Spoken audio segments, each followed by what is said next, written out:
right now. We have a pursuit going on. We have Desmond Shaw live up in SkyCal. Mike Rogers on the desk. Desmond, what's going on here?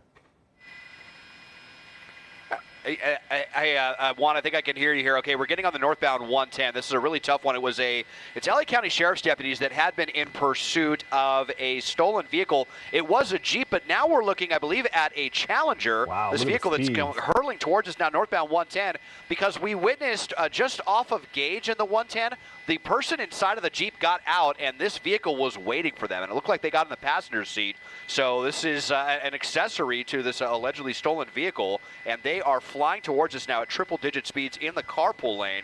So still trying to get a handle on who is pursuing right now. I think I saw LAPD down there. Look at this lane splitting. They blasted right through a red light earlier at Gage as well, and nearly got into a T-bone collision with another vehicle. So very, very dangerous. We're now definitely getting a look at two people in the car here as they fly towards us. And this is a very capable car, straight line speed anyway with this Challenger. Might even be one of the upgraded ones. I see that red logo there at 130 miles an hour. This is unreal in the carpool lane. So really, really dangerous one here as we're now making our way towards West LA. Mike and Juan. Mike, you were watching this unfold. You saw him actually switch cars? Yeah, and it was very, very coordinated, Juan. And, Des can attest to that, too. We watched him get off the freeway. He knew exactly where to park. I mean, the swap was seconds. It was not a very long period of time. There was no confusion on what they were doing. This was obviously a very pre-planned situation as we are just flying down the 110 freeway, or up the 110 freeway, rather. But, yeah, they got out. He jumped in that passenger seat and without hesitation took off. Now, the Sheriff's Department had originally lost this one. We've been keeping track of this for several minutes now. The Sheriff's Department originally lost it. Air 21 from the Sheriff's Department got overhead and was able to locate it, pick it back up. The right side of your screen is the swap. Watch that. So he's getting out. It's hard to tell, but you see the taillights of the Challenger. He gets in the passenger seat. They take off. And right behind him, there you see the red and blue lights. Look at this. This is just nuts how fast this guy is going on the 110 freeway here. Mike, were you thinking that maybe the Challenger was waiting for him? This is another innocent driver or what? No, this is not. I wouldn't assume that this is an innocent driver based on everything that we're seeing here. This looked like somebody that was clearly ready and waiting for this person. The original suspect is not in the driver's seat. The original suspect is in the passenger seat. So now there is a new driver in this. So that person in the Jeep that was reported to be stolen by the LA County Sheriff's Department immediately jumped in the passenger seat of this, what we believe is a Challenger, and took off. And that driver was ready and waiting, didn't even have the car in park, Juan, just was holding the brakes, waiting for his friend to get in, and they took off. Now we're northbound 110, north of the 10 freeway, coming into the downtown LA area. So original want was for the stolen Jeep. Yeah. Somehow this driver of the Jeep comes to this location here where he dumps the car and jumps into this Challenger where somebody was waiting for him. Right, and now this Challenger is just driving like a maniac through the tall buildings of downtown LA. And now we have two people seriously in trouble here fleeing from police. And a sheriff's helicopter overhead, but we're going to play this game here, and I can't tell, Des, is he getting off? Yep. Nah. Yeah. I think so. Yeah, we're going to be getting off, and this is, just kind of the modus operandi lately, and I'm sure this was the plan. There's no way this is this person's first rodeo doing this with how quickly that swap was getting into the vehicle and then flying up here. And they knew, if they drove 130 miles an hour now getting into downtown LA.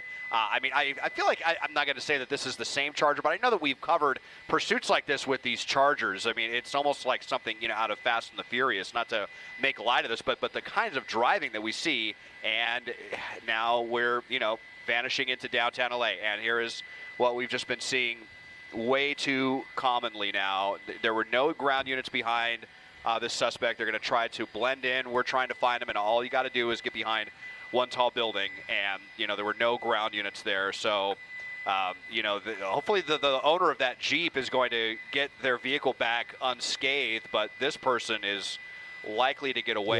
Yeah. It's just really hard to follow a vehicle going 130 miles an hour without endangering everyone any more than they already were. I mean, here's the LAPD here in the area, if they're even privy to what's going on. But we last saw them right around this area. It was right around Grand and 5th, and they were off the freeway, and just like that, they have vanished. That was definitely a high-performance Challenger, maybe an SRT model. You're talking could be 500 or 600 horsepower on that vehicle.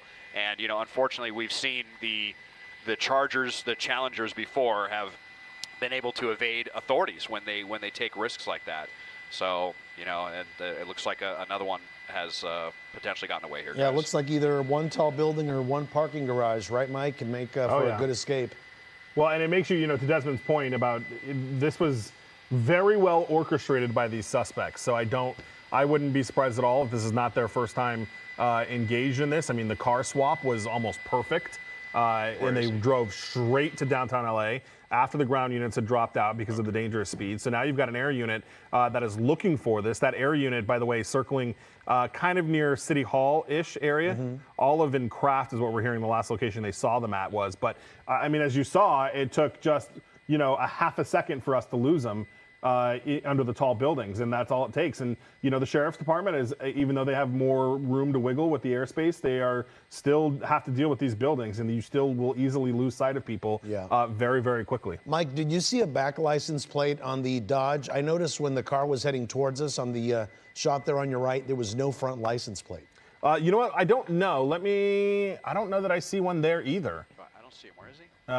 So that may be, you know, that may be another issue here to play into. And we don't know the circumstances surrounding the theft, right? We don't know exactly if this is known to the victim or if there were any cameras where this was stolen that would.